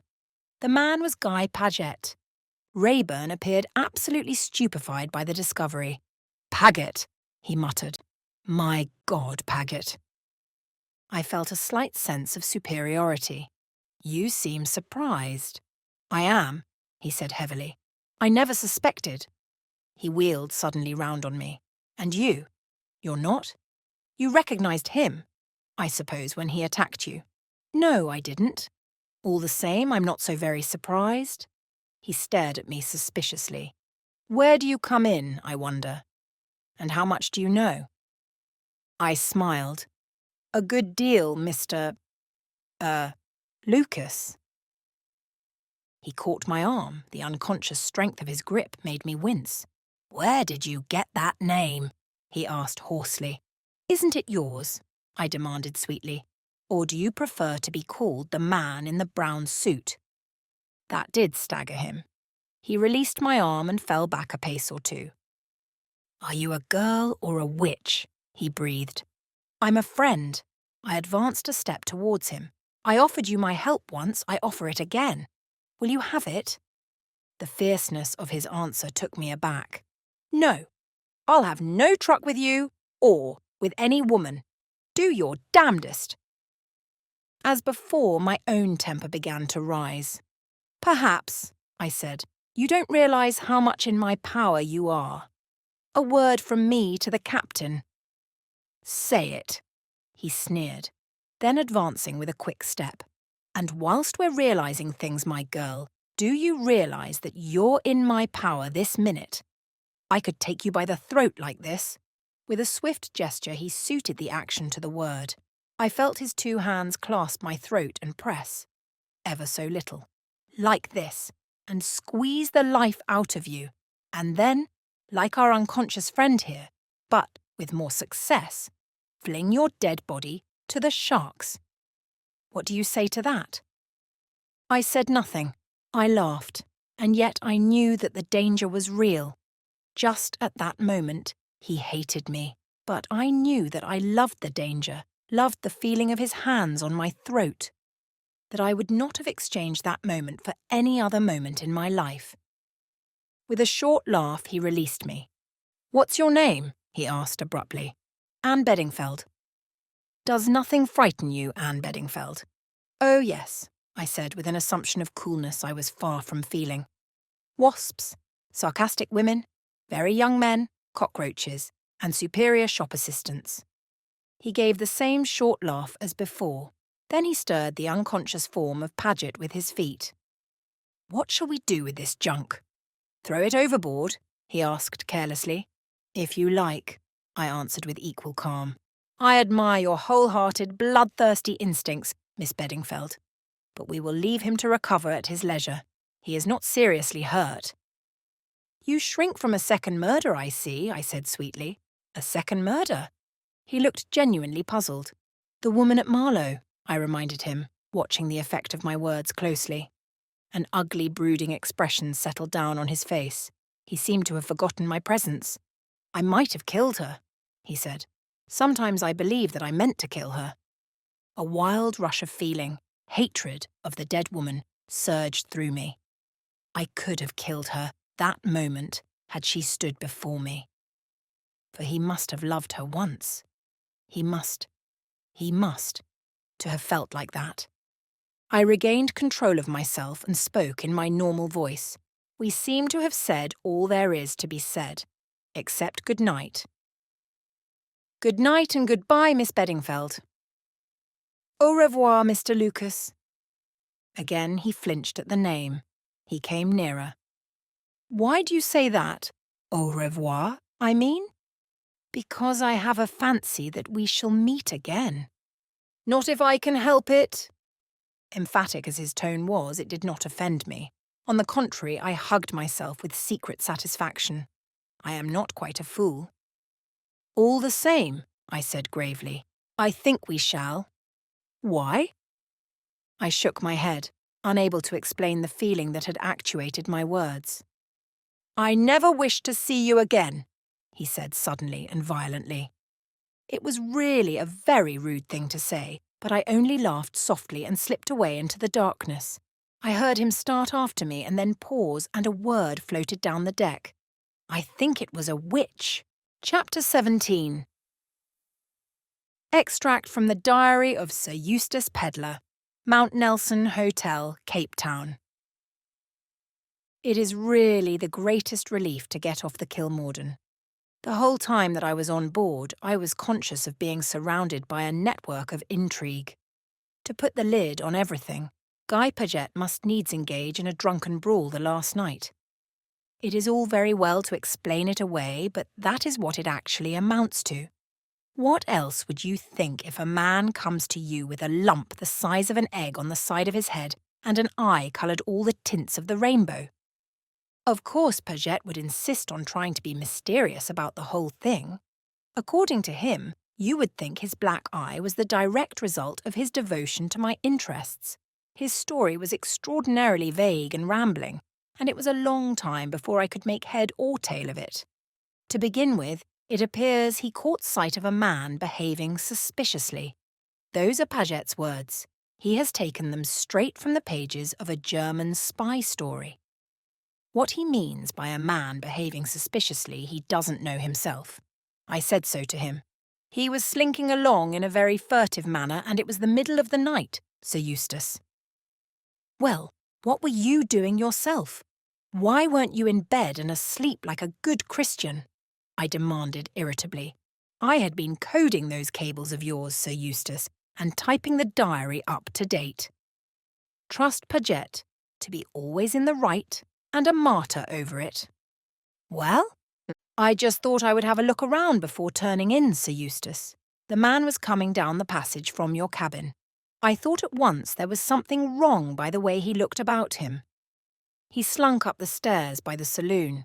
I followed him. My dear Paget, I said, why shouldn't the poor chap go on deck without having his footsteps dogged?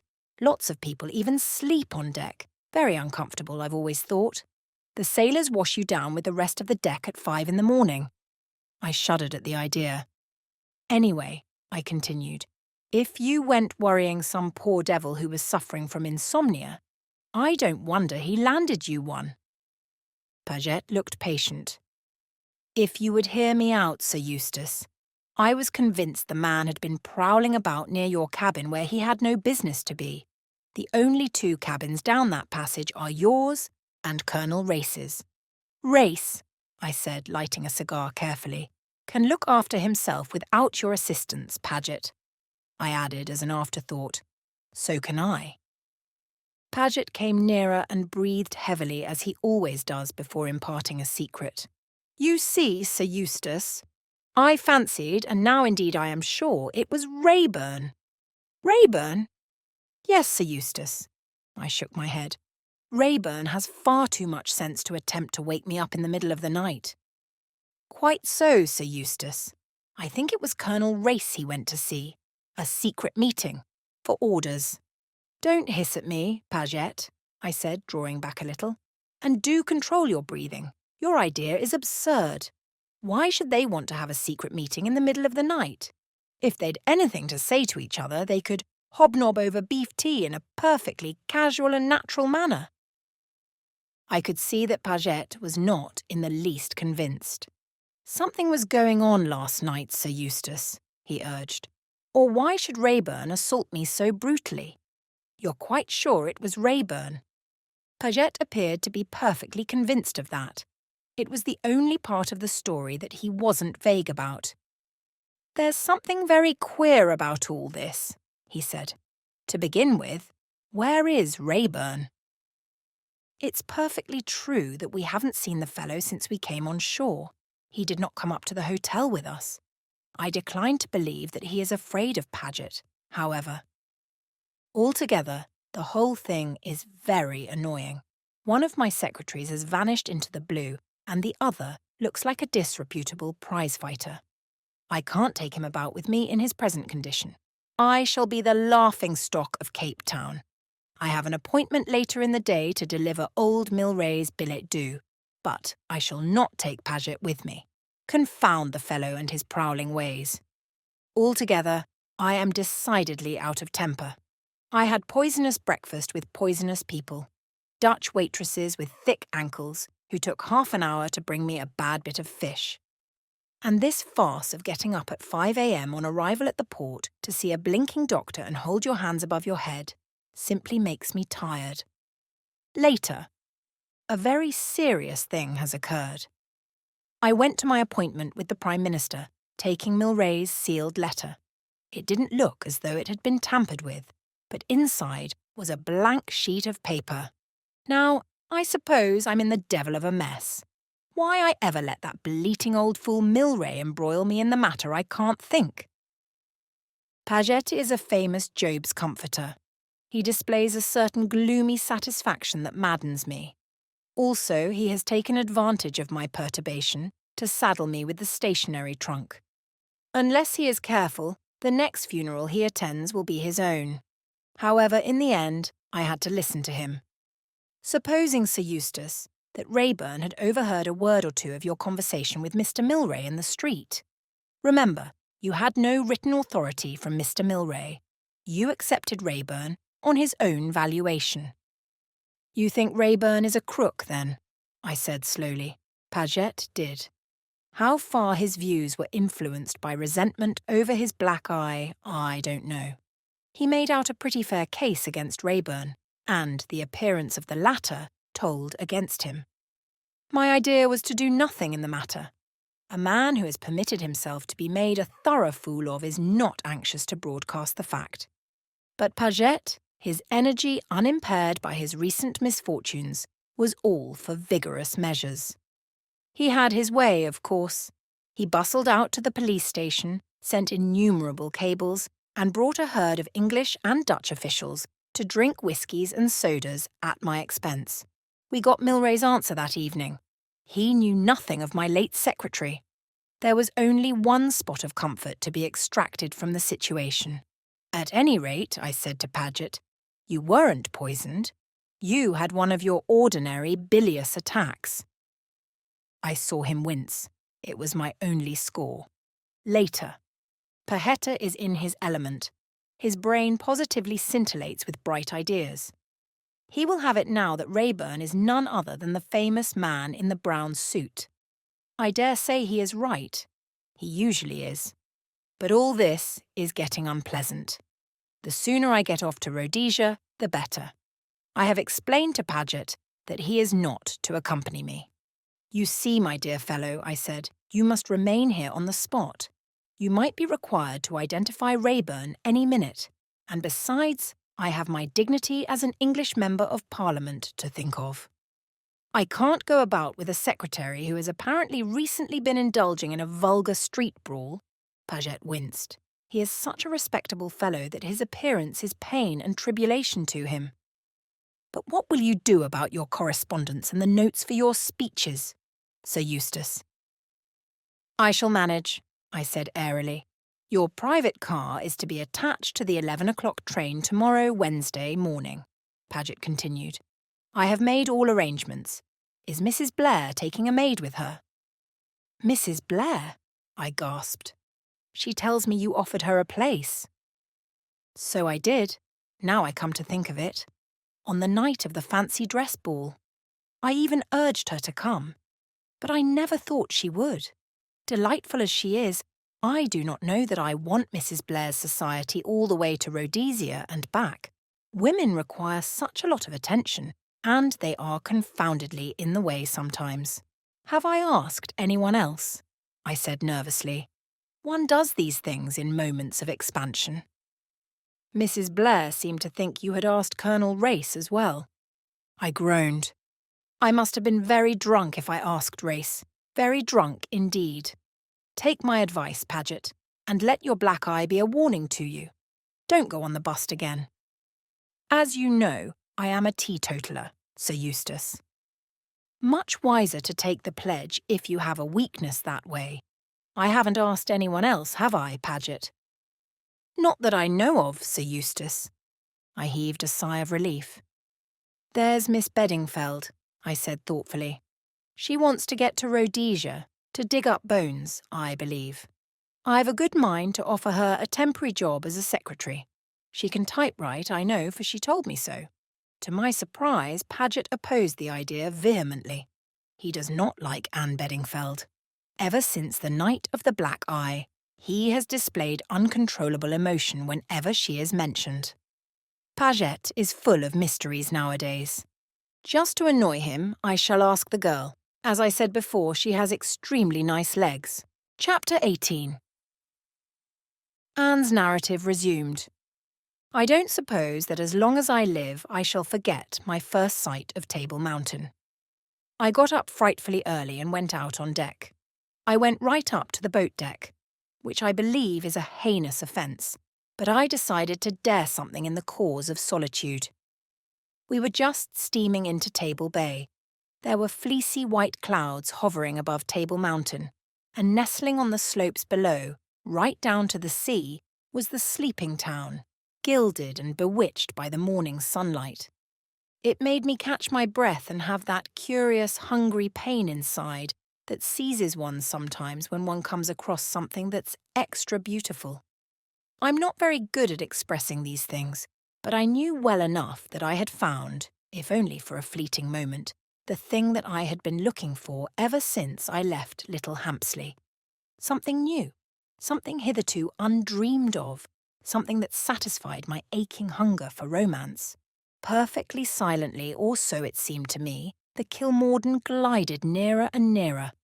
It was still very like a dream. Like all dreamers, however, I could not let my dream alone. We poor humans are so anxious not to miss anything. This is South Africa, I kept saying to myself industriously. South Africa, South Africa, you are seeing the world. This is the world. You are seeing it. Think of it, Anne Beddingfeld, you puddinghead. You're seeing the world. I had thought that I had the boat deck to myself, but now I observed another figure leaning over the rail, absorbed as I had been in the rapidly approaching city. Even before he turned his head, I knew who it was. The scene of last night seemed unreal and melodramatic in the peaceful morning sunlight. What must he have thought of me? It made me hot to realise the things that I had said. And I hadn't meant them. Or had I? I turned my head resolutely away and stared hard at Table Mountain. If Rayburn had come up here to be alone, I, at least, need not disturb him by advertising my presence. But, to my intense surprise, I heard a light footfall on the deck behind me. And then his voice, pleasant and normal. Miss Beddingfeld. Yes? I turned. I want to apologise to you. I behaved like a perfect bore last night. It It was a peculiar night, I said hastily. It was not a very lucid remark, but it was absolutely the only thing I could think of. Will you forgive me? I held out my hand without a word. He took it. There's something else I want to say.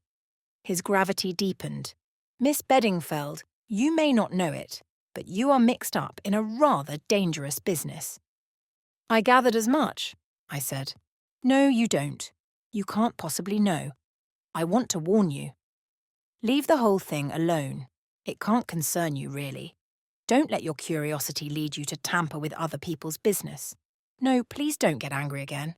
I'm not speaking of myself. You've no idea of what you might come up against. These men will stop at nothing. They are absolutely ruthless. Already you're in danger. Look at last night. They fancy you know something. Your only chance is to persuade them that they're mistaken. But be careful. Always be on the lookout for danger. And look here, if at any time you should fall into their hands, don't try and be clever. Tell the whole truth. It will be your only chance. You make my flesh creep, Mr. Rayburn, I said with some truth. Why do you take the trouble to warn me? He did not answer for some minutes. Then he said in a low voice, It may be the last thing I can do for you. Once on shore, I shall be all right, but I may not get on shore. What? I cried. You see, I'm afraid you're not the only person on board who knows that I am the man in the brown suit. If you think that I told, I said hotly. He reassured me with a smile. I don't doubt you, Miss Beddingfeld. If I ever said I did, I lied. No, but there's one person on board who's known all along. He's only got to speak, and my number's up. All the same, I'm taking a sporting chance that he won't speak. Why? Because he's a man who likes playing a lone hand, and when the police have got me, I should be of no further use to him. Free I might be. Well, an hour will show. He laughed rather mockingly, but I saw his face harden. If he had gambled with fate, he was a good gambler. He could lose and smile. In any case, he said lightly, I don't suppose we shall meet again. No, I said slowly. I suppose not. So goodbye. Goodbye. He gripped my hand hard.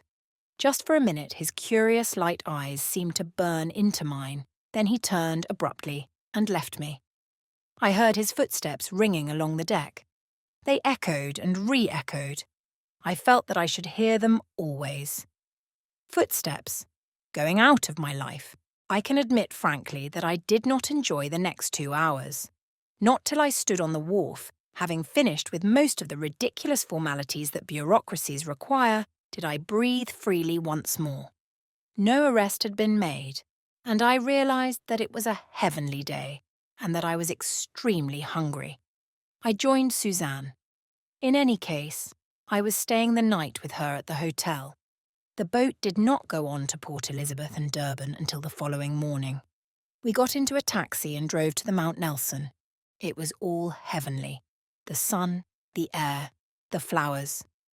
When I thought of Little Hampsley in January, the mud knee-deep and the sure-to-be falling rain, I hugged myself with delight. Suzanne was not nearly so enthusiastic. She has travelled a great deal, of course.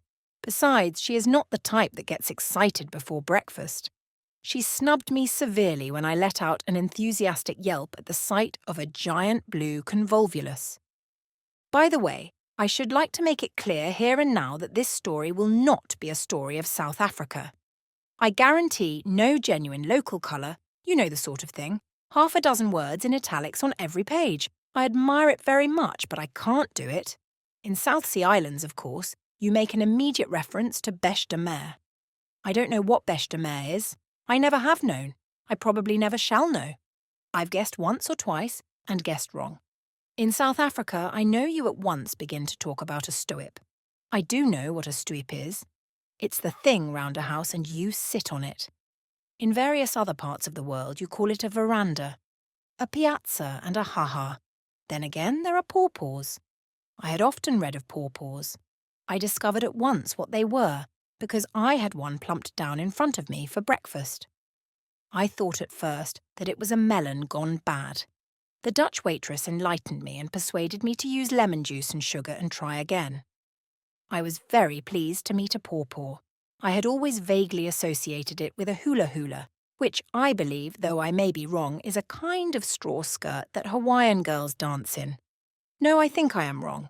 That is a lava. At any rate, all these things are very cheering after England. I can't help thinking that it would brighten our cold island life if one could have a breakfast of bacon, and then go out clad in a jumper to pay the books. Suzanne was a little tamer after breakfast. They had given me a room next to hers with a lovely view right out over Table Bay. I looked at the view whilst Suzanne hunted for some special face cream. When she had found it and started an immediate application, she became capable of listening to me. "Did you see Sir Eustace?" I asked. He was marching out of the breakfast room as we went in. He'd had some bad fish or something and was just telling the head waiter what he thought about it. And he bounced a peach on the floor to show how hard it was, only it wasn't quite as hard as he thought, and it squashed. Suzanne smiled. "Sir Eustace doesn't like getting up early any more than I do. But Anne, did you see Mr. Paget? I ran against him in the passage. He's got a black eye. What can he have been doing?" "Only trying to push me overboard," I replied nonchalantly. It was a distinct score for me. Suzanne left her face half anointed and pressed for details. I gave them to her. "It all gets more and more mysterious," she cried. "I thought I was going to have the soft job sticking to Sir Eustace, and that you would have all the fun with the Reverend Edward Chichester. But now I'm not so sure. I hope Paget won't push me off the train some dark night." "I think you're still above suspicion, Suzanne. But if the worst happens, I'll wire to Clarence." "That reminds me, give me a cable form. Let me see now. What shall I say? Implicated in the most thrilling mystery, please send me £1,000 at once, Suzanne." I took the form from her and pointed out that she could eliminate a "the," an "a," and possibly, if she didn't care about being polite, a "please." Suzanne, however, appears to be perfectly reckless in money matters. Instead of attending to my economical suggestions, she added 3 words more: "enjoying myself hugely." Suzanne was engaged to lunch with friends of hers, who came to the hotel about 11 o'clock to fetch her. I was left to my own devices. I went down through the grounds of the hotel, crossed the tram lines and followed a cool, shady avenue right down till I came to the main street. I strolled about, seeing the sights, enjoying the sunlight and the black-faced sellers of flowers and fruits. I also discovered a place where they had the most delicious ice cream sodas. Finally, I bought a 6-penny basket of peaches and retraced my steps to the hotel. To my surprise and pleasure, I found a note awaiting me. It was from the curator of the museum. He had read of my arrival on the Kilmorden, in which I was described as the daughter of the late Professor Beddingfeld. He had known my father slightly and had had a great admiration for him. He went on to say that his wife would be delighted if I would come out and have tea with them that afternoon at their villa at Muizenberg. He gave me instructions for getting there. It was pleasant to think that poor Papa was still remembered and highly thought of. I foresaw that I would have to be personally escorted round the museum before I left Cape Town, but I risked that. To most people it would have been a treat, but one can have too much of a good thing if one is brought up on it. Morning, noon, and night. I put on my best hat, one of Suzanne's cast-offs, and my least crumpled white linen, and started off after lunch. I caught a fast train to Muizenberg and got there in about half an hour. It was a nice trip. We wound slowly round the base of Table Mountain, and some of the flowers were lovely. My geography being weak, I had never fully realised that Cape Town is on a peninsula. Consequently, I was rather surprised on getting out of the train to find myself facing the sea once more. There was some perfectly entrancing bathing going on. The people had short curved boards and came floating in on the waves. It was far too early to go to tea. I made for the bathing pavilion, and when they said would I have a surfboard, I said yes please. Surfing looks perfectly easy. It isn't. I say no more. I got very angry and fairly hurled my plank from me.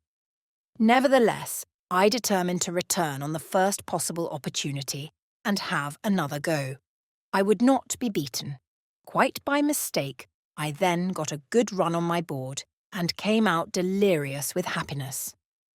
Surfing is like that. You are either vigorously cursing or else you are idiotically pleased with yourself. I found the Villa Medjay after some little difficulty. It was right up on the side of the mountain, isolated from the other cottages and villas. I rang the bell, and a smiling Kaffir boy answered it. "Mrs. Ruffini?" I inquired. He ushered me in, preceded me down the passage and flung open a door. Just as I was about to pass in, I hesitated. I felt a sudden misgiving. I stepped over the threshold and the door swung sharply to behind me. A man rose from his seat behind a table and came forward with outstretched hand. "So glad we have persuaded you to visit us, Miss Beddingfeld," he said. He was a tall man, obviously a Dutchman, with a flaming orange beard. He did not look in the least like the curator of a museum. In fact, I realised in a flash that I had made a fool of myself. I was in the hands of the enemy,